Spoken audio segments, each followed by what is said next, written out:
Hello, everyone, and welcome out. I'll give a few more minutes to some people to get on here.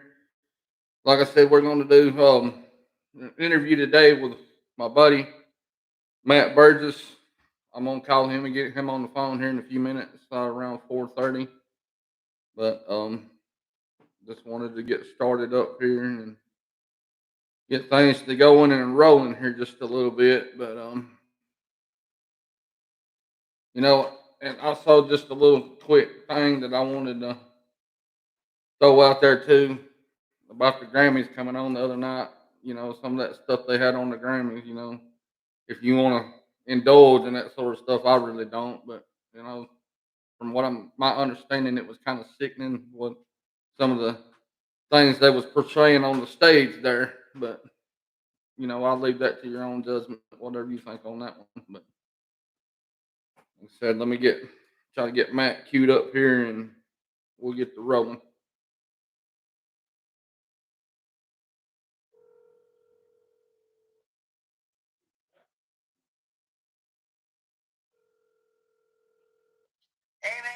Hey man, Hey Matt, how's it going, brother? good. How are you? Doing good. You're live right now, so welcome on our show here. I have named this show. It's on my YouTube channel. It's Kyle Watson, but kind of named the show. I've come too far to go back now. Um, but it's good to have you on here, and you know, ever since I met this guy here, it just seems like we just had a huge connection with one another, and just like I talked about last night on our show, I believe our spirits bear witness one to another, about different people and stuff like that. But I'm gonna turn it over to Matt now and just kind of give us a little bit on your background there, bud, and tell us everyone what you're doing and stuff like that, and we'll get you on here. Go ahead. Well, thanks so much. It's an honor to be on, and I really did when we met. It really felt like a divine appointment, and I've been blessed just as much as well. And a little about me: I went in the military, active duty from in the infantry, 1993 to 97, and really enjoyed being in the military. Liked the infantry and the camaraderie. I really loved it. Deployed to Macedonia and Bosnia. And I went through three blast explosions. I knew I was a little different mentally, a lot of just challenges in remembering stuff. And I also remember feeling a little physically different. But I wanted to stay in and serve my country, and I really loved the brotherhood. So I got out, honorable discharge in 1997, had a break in service, and then in 2001, after 9/11, I wanted to go back in and serve my country again, and I wanted to kind of help beef up my resume for my intentions to go in federal law enforcement. So I did try one, which ended up being try four. But I deployed to Iraq in 2003, and I went through another blast explosion. And a month prior to that, I just graduated in the top 10 percentile in military police school, so I was doing pretty well and liked the military. But I deployed to Iraq, went through another blast explosion, and went through had a reaction to the anthrax vaccination, which I would later find out, created 18 previously existent medical conditions. So I was medevac back to the United States and went through a med ward, and I was retired. Matt, I don't mean to interrupt you there just for a minute, but you started expounding on the vaccination there a little bit about the anthrax vaccination, and that's kind of current to what we got going on here, kind of with this COVID and that vaccine. But I just wanted to throw that out there just a little bit. But go ahead, sir. Yes, sir. Yes, sir. And so it was. So I later find out I went to actually on that. I was really blessed that during my med board I got to go to the Walter Reed anthrax vaccination because all the doctors couldn't find anything, and they thought it was just really in my head, which I knew it wasn't. So thankfully I was sent to the Walter Reed Anthrax Vaccination Center, and they really uncovered what it was, and they let me know that I actually was their most classic case as far as having the most symptoms. So thankfully, I got a line of duty on that. I was medically retired, and I went through 2 years waiting for my VA disability. The transition wasn't as seamless as I'd hoped, where I lost my car, good credit, housing, while I was waiting for the VA disability, which I received. So I went to a couple different schools, got my associates at Gainesville State College, then transferred to University of Georgia. And at that time, my pet of 15 years passed away, and so I went to the Athens, Georgia animal shelter, and the first kennel I walked in, this little brown and black bundle fur walked up and started chewing my shoelaces and just looking at me almost like pleading with me, like, please take me, please take me. And the miracle was 6 people ahead of me didn't get who we now know as Brinks, and I did for reasons we now know. So jumping forward a year later, and Brinks was a pretty rambunctious puppy, and when I told my professor that, the dog chewed my term paper, that really was the truth. It wasn't a lie. He would chew all my shoes, probably 15 pair of shoes, and I was like, wow, I've got to learn how to train dogs. So I started watching any videos I could and eating up any information and talking to some of the best dog trainers. So jumping forward about a year in 2012, Brinks just as a pet, I was working on building a privacy fence, and the wind blew a board, hit me in the head, knocked me unconscious. And Brinks, who had previously never gotten out of the existing wire fence, jumped a 5-foot wire fence, alerted the neighbor, jumped back over the fence, and I woke up to Brinks dropping my cell phone on my chest. And so in that really powerful moment, I knew my life's calling, that we would rescue dogs from shelters, train them to be service dogs, and provide them at no cost to disabled veterans. So I found an organization in Myrtle Beach that said they trained Brinks, and I became that organization's lead trainer, and I trained Brinks to be a service dog. In 2014, we fulfilled our calling and commission. Brinks had let me know as the canine co-founder. We started Freedom Fidos, a nonprofit. We rescue the dogs from the shelters, train them, and provide them at no cost to disabled veterans. We were there in Myrtle Beach for 2 years and moved to Georgia, and started our 501c3 here. And I met Christine, my current fiance, and we purchased our facility in Shiloh, Georgia. It's a work in progress, but we love it.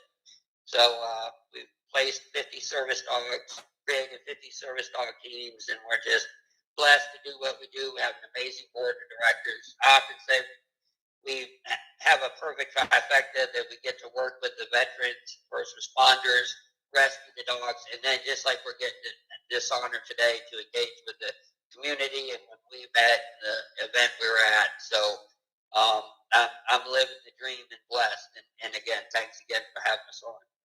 Oh yeah, it's my pleasure also. I mean, just like with the connection there, I think, Brinks is really what brought this connection together, because I mean, for my love of animals and stuff like that, I mean, and just like I said last night on my previous show, it just amazed me, how he would carry that little bucket around like that, and collect donations and stuff. And like I said last night, it just kind of touched my heart. But to finish out the rest of the story about how me and Matt got a little bit more involved, I was running to the restroom there, and they was in the cafeteria, and God just kind of spoke to me and said, why don't you just go ahead and buy their lunch for them today? So that's what I ended up doing.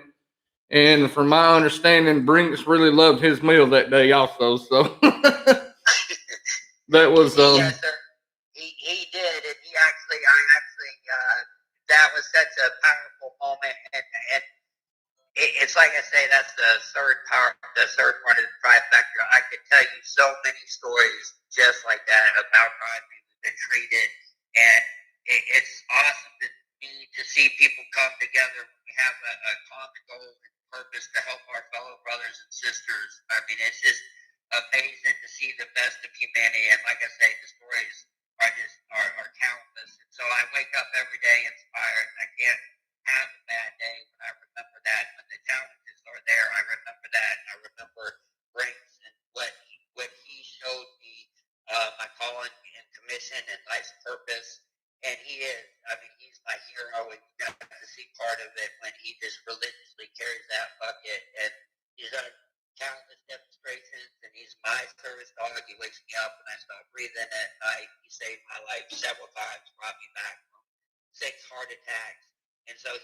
hero, and to be able to give a little bit of what he's done to me to other veterans. It's why I so firmly believe in what we do. So I'm living the dream, brother. Yes, sir. I can understand that, and like I said, when I went live last night, and I said, we need to start taking care of our veterans a little bit more than what we do, because I mean they put themselves on the front line each and every day. They sign that blank check. Regardless of the fact whether they think they're coming back home or not. They still sign that check to fight for our freedom. And when we get back home, and some of the research that I've done myself, I mean, I wasn't alive during Vietnam, but just the research that I've done just to see how our veterans was treated when they came back from Vietnam, and my heart really goes out to veterans because I love my country. I love for what my country stands for. I mean, freedom. I mean, that's what it all boils down to is freedoms. And, our freedoms just seems like they're trying to take rights away every day. What people need to understand, these are our God-given rights. These are something that nobody can take away from us. Like I said, if we all get together and stand up and fight for one cause, then nobody's going to be able to stop us. But I'm just like I said, I'm just fascinated by Matt and Brinks, just the service that they do, and Matt going out here and doing what he does. I mean, he said he's living a dream. I've also heard a lot of times that, if you love your work, then you'll never work a day in your life. And I think that's kind of what Matt's kind of boiling down to, here, that he loves what he does. So he's not really working at it, but he gets benefiting from it. And that's what it's all about. It's about reaching out to people and helping each other out and showing love people and getting back together for a common cause and helping each other out. Like I said, this is a good one here with the veterans, because if you think about the veterans, I mean, how much stuff that they have to see and over there and stuff, and we're not going to get into all that right here today, but it's pretty some horrific stuff that they have to go through, and there's still millions out there, and correct me if I'm wrong on this, Matt, but there's still, millions out there that's committing suicide because, they can't get the help that they need when they come back. Am I correct on that, brother? Yeah, absolutely.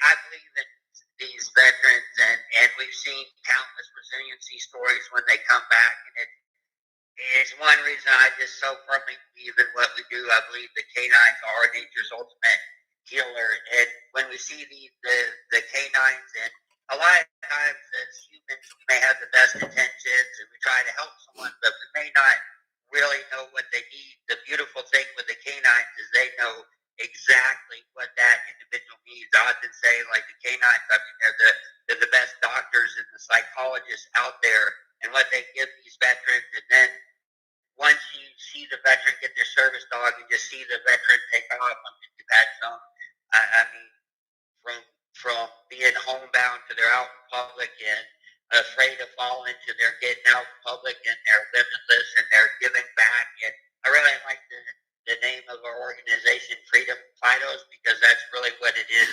The veterans defended our freedoms, and for us to try to give them their quality of life and freedom back, it's powerful. And then, like you were saying, when you see people, there's an awesome statement I've lived for, mantra about the last 3 years. It says that if I'm committed to taking care of God's children, then I'll live a blessed life more than I could ever dream. And I've seen it. I mean, the bank account may say $17, not that it's mutually exclusive, but I mean, it may say what it was, and there may be the challenges, and yet I can tell you every day I wake up and I'm abundantly rich and blessed. I mean, I can't. If you told me a few years ago I could be living this life, I never would have dreamed it. And to live this life, I'd gladly go through everything all over again, because I don't really think there's a luckier person alive than me to be able to do what I do. So. And I greatly appreciate what you do, brother. And I know you're traveling right now, going to another event, and I appreciate that you taking time out, coming on here with us for a few minutes, and telling us about your cause and telling us about your story, brother. And Like I said, if you want to reach out to him, you can reach out to him on freedomfighters.org. You can donate there. I'm not saying that you have to give a donation, but if you feel it in your heart, give him one. This guy, he's working countless hours like this, taking the time of drive. I think you said this morning that you had like a 3-hour drive ahead of you. Yes, sir. So he's real busy, and I'm very fortunate that that he sees me the way he does. To me, I'm just look like a rough old bear sometimes, but if somebody can get something out of me and something like that, I do have a big heart. I mean, and that's I think that's what it boils down to, is having that big heart and having that love. But Matt, we do appreciate you coming on here, and we will get you back on here probably pretty soon, and let you do another interview with us and just tell us how things is going and just give us another little update. But I ain't gonna keep you too long because I know you're traveling, but I do appreciate it, brother. It's an honor, and again, I saw that part, and it really was a divine appointment in my mind that day we met. I appreciate the brotherhood, and please, everyone listening, by listening and having us on, please know that you're directly helping the veterans and first responders and the canines that we rescue from the high kill shelters. Please know that this has really been an honor, because all of us together, we can make a better day for the veterans tomorrow, and that means the world to me. So thank you. Yes, sir, and we thank you, bud, and safe travels out there to you, brother, and Godspeed. All right, it's an honor, brother. Take care until next time. Okay, brother, appreciate it. All right, my privilege. Bye-bye. All right, bye. So that was my buddy Matt there. Really good guy. You know, let's try to support his cause if you can.